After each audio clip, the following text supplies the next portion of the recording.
రామాలయం సీతను కాపాడుకున్న రాముడు గారు కథ చెప్పేది. అలాగైతే అది ప్రేమ కథ మాత్రమే కదా. రాముడి సమస్య తనదనుకున్న హనుమంతుడి కథ.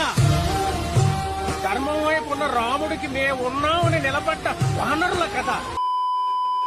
రామాయణం అనగానే మీలో ఎంతమందికి ఏం గుర్తుకొస్తుందో నాకు తెలియదు, కానీ నాకు మాత్రం నా చిన్నప్పటి రోజులు గుర్తుకొస్తాయి. అలా ఆదివారం కాగానే బజార్లో, కాలనీలో, ఎందుకంటే అప్పట్లో టీవీలు ఎక్కువ మందికి లేవు. సో మహా అయితే ఒక 20 ఇళ్ళకు ఒక టీవీయో, లేకపోతే ఒక్కొక్క బజార్లో అయితే ఎక్కడో ఒక 50-60 ఇళ్ళకు ఒక టీవీయో, కొంతమంది ఇంట్లో చిన్న పోర్టబుల్ కలర్ బ్లాక్ అండ్ వైట్లు, కలర్ టీవీలు. సో ఇలా రకరకాల కలర్ టీవీ అంటే ఇక rarest in the rare colour చూడడం అనేది. ఇక అంటే కొంత బాగా డబ్బున్న వాళ్ళ ఇళ్ళల్లో. సో అలాగా మా ఇంట్లో దగ్గర రామాయణం వచ్చే టైంకి ఒక 50 మంది, అంటే ఒక సినిమా హాల్లో కూర్చున్నట్టు బజార్లో వాళ్ళందరూ వచ్చి కూర్చునే వాళ్ళు అనమాట. ఎందుకంటే ఆ ఏరియాల్లో ఉన్న ఒక 50 ఇళ్లలో టీవీ మా ఇంట్లో ఉండేది. సో అది గుర్తుకొస్తుంది. నిజంగా రామాయణం ఆదివారం పొద్దున వస్తుంది అంటే అసలు ఒక పండగ లాగుండేది. అంతమందితో కలిసి చూస్తుంటే ఒక డిఫరెంట్ ఫీలింగ్ ఉంటుంది కదా. సో ఆ రామానంద్ సాగర్ గారి రామాయణం నిజంగా one of the wonderful epic concept ఆ రోజుల్లో. ఓకే, అసలు అంటే విజువల్గా అంటే గ్రాఫిక్స్ లేవు, విఎఫ్ఎక్స్ లేవు, ఏమీ లేవు. అవన్నీ లేని రోజుల్లో కూడా గాల్లోంచి బాణాలు వెళ్ళటము, సో ఇలాంటివన్నీ తీసి వండర్ఫుల్ కాన్సెప్ట్ తోటి మనకు అసలు నిజంగా రాముడు అంటే అప్పటిదాకా వినటము, లేకపోతే ఈ శ్రీరామ ఉత్సవాలు చేసుకోవడమే తప్ప రామాయణం అంటే ఇదా, నిజంగా సీత అంటే ఇలా ఉంటుందా, ఈ చెట్టు కింద కూర్చునేదా, ఇలాంటివన్నీ తెలిసినాయి అనమాట. సో అలాంటి రామాయణము మళ్ళీ ఇప్పుడు హిందీలో రాబోతుంది. అంటే మోస్ట్ ప్రాబబ్లీ అన్ని భాషల్లో వస్తుంది అనుకుంటా, ఎందుకంటే అప్పటిది కూడా హిందీయే. సో అన్ని భాషల్లో వచ్చింది. సో ఇప్పుడు ఏంటంటే ఈ రామాయణం స్టోరీ లీక్ అయిందట. ఓకే, సో రణధీర్ కపూర్, యష్, తర్వాత మన సాయి పల్లవి. ఏంటంటే వన్ ఆఫ్ ద సాయి పల్లవికి ఇది ది బెస్ట్ క్యారెక్టర్ లైఫ్లో. ఏంటంటే కొన్ని క్యారెక్టర్స్ ఉంటాయి, ఆ క్యారెక్టర్స్ చేయడం అనేది వాళ్ళ అదృష్టం అనమాట. సో ఈ పర్టికులర్ క్యారెక్టర్ చేయడం అనేది నిజంగా సాయి పల్లవి అదృష్టం. ఓకే, అయితే ఏంటంటే ఇప్పుడు రీసెంట్గా దీని మీద కొన్ని విభిన్న వాదనలు అనేవి వినిపిస్తున్నాయి అనమాట. అంటే ట్రైలర్ ఒకటి లీక్ అయిందనేసి,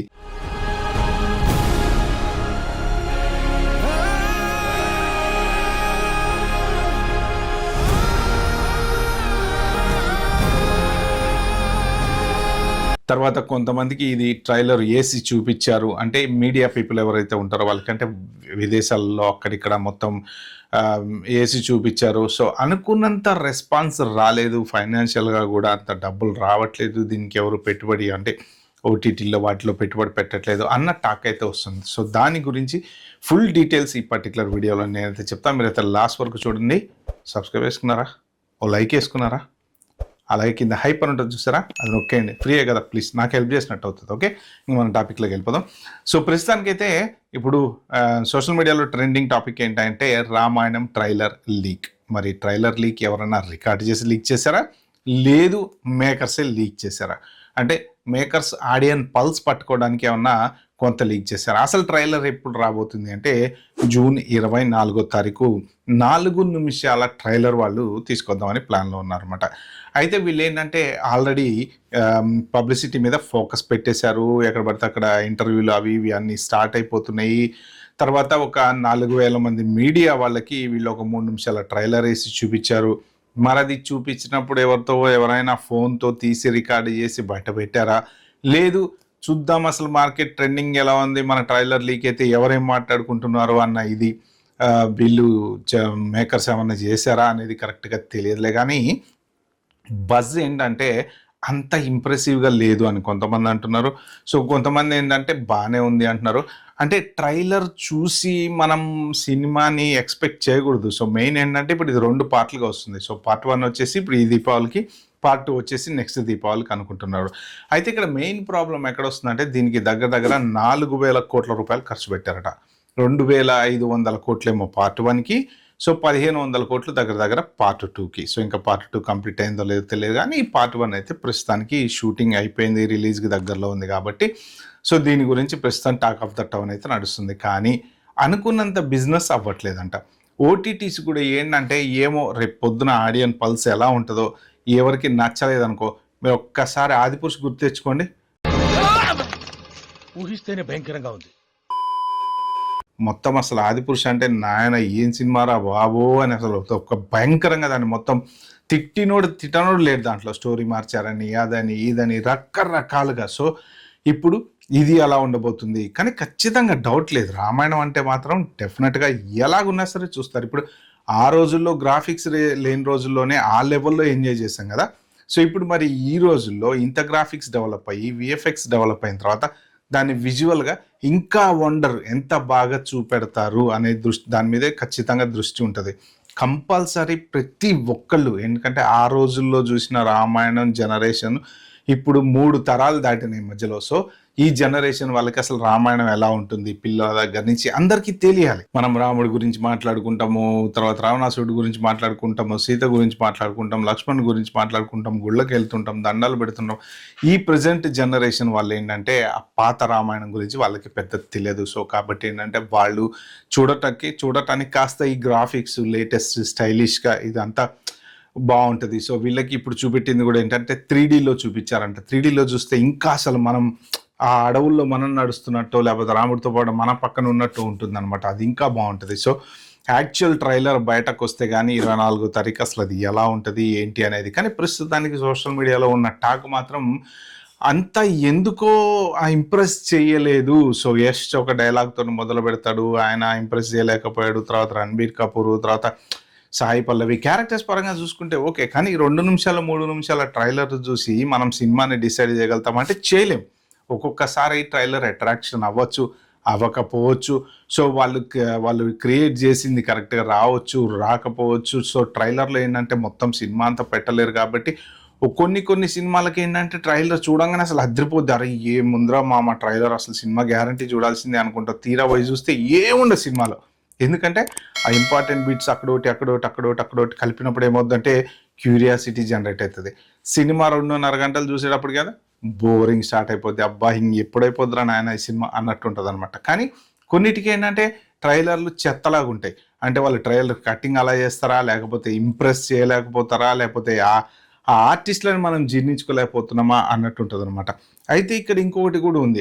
చాలామంది ఆడియన్స్లో అంటే ఇది పాత జనరేషన్ వాళ్ళు ఎవరన్నా సాటిస్ఫై అవుతారా లేదా అనేది. ఎందుకు అంటే ఒకటి చూడండి, మనకు ఆ రాముడు పాతకాలంలో మనం చూసినటువంటి రామాయణంలో రాముడు, లక్ష్మణుడు, సీత వీళ్ళ ముగ్గురి క్యారెక్టర్స్ ఇప్పటికీ అట్లా మైండ్లో నాటుకుపోయినాయి. సో అంటే మనం నిజంగా రాముడిని చూస్తున్నామా అన్నట్టు. ఎందుకంటే ఫస్ట్ టైం విజువల్ కదా, అది ఫస్ట్ టైం విజువల్ ఏంటంటే అలా నాటుకపోతుంది. సో ఆ రోజుల్లో గ్రాఫిక్స్ వింతలు విడ్డూరాలు లేవు కాబట్టి కట్ టు కట్ ప్రాపర్గా ఓకే ఇది సీను, ఈయన డైలాగు, ఇలా రావణుడు వస్తాడు, ఇలా తీసుకెళ్తాడు. అంటే ఇప్పుడు దాంట్లో చూసారు కదా ఆదిపురుషులో ఇలా చీర పట్టుకొని వెళ్తుంటే ఆమె గాల్లో వెళ్తుంటే గ్రాఫిక్స్ వస్తే ఇదే చెత్త అనమాట. అంటే విజువల్ని ఉన్నదాన్ని ఉంచకుండా దాన్ని ఇంకేదో చేసి కంపు చేసేసేసి లేకపోతే అసలు అట్లా పట్టుకొని తీసుకోపోవడం అది ఉందా అసలు. చక్కగా మనకున్న దాని ప్రకారం ఏంటంటే వస్తాడు, ఆయన పుష్ప విమానంలో తీసుకొని వెళ్ళిపోతాడు అనేది ఉందన్నమాట. అంటే రెస్పెక్ట్ అనేది చూపించారు. సో ఇప్పుడు ఈ విజువల్స్ కూడా ఎలా ఉంటాయో గ్రాఫిక్స్ ఎక్కువైన కొద్దీ మనము ఆ విజువల్ని కనెక్ట్ అవ్వగలమా లేదా అనేది కూడా కొంత సోషల్ మీడియాలో డిస్కషన్ అయితే ఉందన్నమాట. సో అప్పట్లో ఆర్ఎన్ గోవిల్ ఈ పర్టికులర్ రాముడి క్యారెక్టర్ వేశాడు కదా, రీసెంట్గా కూడా ఏవో వీడియోలు వచ్చినాయి. ఆయన నడిచొస్తుంటే చాలామంది దండం పెట్టడము, కాళ్ళకి దండం పెట్టడం. అంటే ఆ క్యారెక్టర్లో ఆర్టిస్ట్ని చూడట్లేదు, వాళ్ళు రాముడిని చూస్తున్నారు అనమాట. సో దీపిక అనుకుంటాను నాకు గుర్తున్నంత వరకు ఆ పర్టికులర్ సీత క్యారెక్టర్ వేసినాం. అది చూస్తుంటే ఏంటంటే నిజంగా అరే సీతాదేవి ఇలా ఉంటుందా అంటే ఒక క్యారెక్టర్స్ జీర్ణించుకోపోయినాయి అనమాట. సో ఇప్పుడు జనరల్గా ఎన్టీ రామారావు గారు ఈ చాలా క్యారెక్టర్స్ వేస్తారు కదా, ఈ క్యారెక్టర్స్ అన్ని చూస్తుంటే కృష్ణుడని లేకపోతే రాముడని లేకపోతే ఇలాంటివన్నీ చూసినప్పుడు ఏంటంటే అరే నిజంగా దేవుడు అంటే ఇలానా అలా ఫీలింగ్ అనమాట. సో ఏదో సినిమాలో డైలాగ్ కూడా ఉంటుంది, వేరే ఎవరో కృష్ణుడు వేషం ఏదో వేసుకొని వస్తే నీకంటే మా ఎన్టీ రామారావు గారు చాలా బాగుంటారు అన్నట్టు అనమాట. అంటే వాళ్ళని మనము ఎక్కడో ఆ మైండ్లో పెట్టేసుకుంటాం ఆ విజువల్ని. సో అంత పర్ఫెక్ట్గా విజువల్ వాళ్ళు ఇచ్చిన దాన్ని మనం రీప్లేస్ చేసి ఇప్పుడు ఈ కొత్త గ్రాఫిక్స్ విఎఫ్ఎక్స్లు ఉన్నటువంటి విజువల్ని మైండ్లో ఎక్కించుకోగలమా లేదా అనేది ఒకటైతే ట్రెండింగ్లో ఉంది. సో ఇక నెక్స్ట్ చూసుకుంటే డబ్బులు ఏంటి అంటే 4,000 కోట్లు. అసలు దీనికి 4,000 కోట్లు అవసరమా అనేది ఒక పెద్ద క్వశ్చన్ మార్క్. కానీ ఎందుకంటే దీన్ని వరల్డ్ వైడ్ రిలీజ్ చేద్దామని చూస్తున్నారు, చాలా భాషల్లో రిలీజ్ చేద్దామని చూస్తున్నారు. మరి ఇప్పుడు అంత పెద్ద పెద్ద యాక్టర్లు ఉన్నారు. సో ఇప్పుడున్న ట్రెండ్కి తగ్గట్టు తీయాలి అంటే మరి 1000 కోట్లు 500 కోట్లు, వారణాసికి కూడా దగ్గర దగ్గర 1400 కోట్లు అన్నారు. మరి దీనికి 2500 కోట్లు మరి నిజంగా అంత ఖర్చు పెట్టారా, లేకపోతే వీళ్ళు హైప్ చేసుకుంటున్నారా అనేది అయితే అర్థం కాలేదు. కానీ అంత మోస్ట్ ప్రాబబ్లీ దానికి అంటే 2500 కోట్లు పార్ట్ 1కి ఖర్చు పెట్టే అంత సీన్ మరి ఏముంటుందో వస్తే చూస్తే కానీ తెలియదులే. కానీ అన్లెస్ అంటిల్ విపరీతమైన సెట్టింగ్స్ వేసేసి ఓవర్గా హడావిడి చేసేస్తే తప్ప, స్టార్టింగ్లోనే ఒక సీన్ వచ్చింది కదా, వానరులందరి మీద నిలబడి ఆయన బాణం వేస్తున్నప్పుడు ఇలాంటివన్నీ. సో మరి వాళ్ళు ఎంత గ్రాఫిక్స్కి ఖర్చు పెట్టారో అనే దాని మీద ఉంటుంది. కానీ బట్ ఏది ఏమైనా కానీ 4000 కోట్లు అయితే ఖచ్చితంగా ఎక్కువ. అయితే ఇప్పుడు బిజినెస్ పరంగా చూసుకుంటే ఏంటంటే వీళ్ళకి ఊహించినంత డబ్బులు అయితే రావట్లేదంట. హిందీ రైట్స్ ఎంత దగ్గర దగ్గర ఒక 450 కోట్లు వీళ్ళు ఊహిస్తే 250 కోట్లు వచ్చినాయి అంట. సో ఇంకా వేరే అక్కడిక్కడ ఆ భాషల ఈ భాషల రైట్స్, దాంతోపాటు ఏంటంటే ఓటీటీ వీళ్ళు ఏ 600 700 ఎక్స్పెక్ట్ చేస్తున్నారంట. ఓటీటీ వాళ్ళు ఇదివరకు లాగా ఎంత అడిగితే అంత దా కూర్చో తీసుకో అన్నట్టు ఇయట్లే. వాళ్ళకు కూడా డౌట్ పెట్టింది. ఎందుకంటే ఈ మధ్యన అన్ని ఫ్లాపులు పెద్ద సినిమాలు, పెద్ద పెద్ద బడ్జెట్ సినిమాలు అన్ని ఫ్లాపులే. అందుకని చెప్పేసి వాళ్ళకు కూడా చిరాకు పెట్టేసేసి డబ్బులు ఎక్కువ ఇవ్వట్లే. మరి వీళ్ళు ఇప్పుడు మేకర్స్ ఏం చేస్తున్నారంటే ఓటీటీ మనం అనుకున్నంత రావట్లేదు కాబట్టి కొంచెం విదేశీ మార్కెట్ల మీద కాన్సన్ట్రేట్ చేద్దాం, విదేశీ భాషల మీద కాన్సన్ట్రేట్ చేద్దాం అని చెప్పేసి కొత్త కాన్సన్ట్రేషన్ అనేది వాళ్ళు మొదలుపెట్టారంట. సో ఇది మొత్తానికైతే రామాయణం పరిస్థితి ప్రస్తుతం ఎక్కడ ఉంది దీని స్టేజీ అంటే, బిజినెస్ జరగట్లేదని చెప్పి కొంతమంది అంటున్నారు, ట్రైలర్ బాగలేదని చెప్పి కొంతమంది అంటున్నారు. బట్ ఈ ఎండ్ ఆఫ్ ద డే మరి ఆ రిలీజ్ అయినటువంటి ఏదైతే ఫుటేజ్ ఉందో మరి అది నిజంగా ఏమన్నా రికార్డెడ్ వర్షనా ఏ వర్షనా కూడా తెలియదు. దాని ప్రకారం అయితే మాత్రం అంత గొప్ప టాక్ అయితే ఏం లేదు. చూద్దాం మరి 24వ తారీఖు ఈ ట్రైలర్ రిలీజ్ అయిన తర్వాత అది మనల్ని ఏమైనా ఇంప్రెస్ చేయగలుగుతుందా లేదా అనేది చూడాలన్నమాట. ఓకే ఫ్రెండ్స్, ఈ వీడియో కనుక మీకు నచ్చినట్టుంటే ప్లీజ్ అండి లైక్ చేయండి, షేర్ చేయండి, సబ్స్క్రైబ్ చేసుకోవడం అసలు మర్చిపోదు. Bye bye, have good day.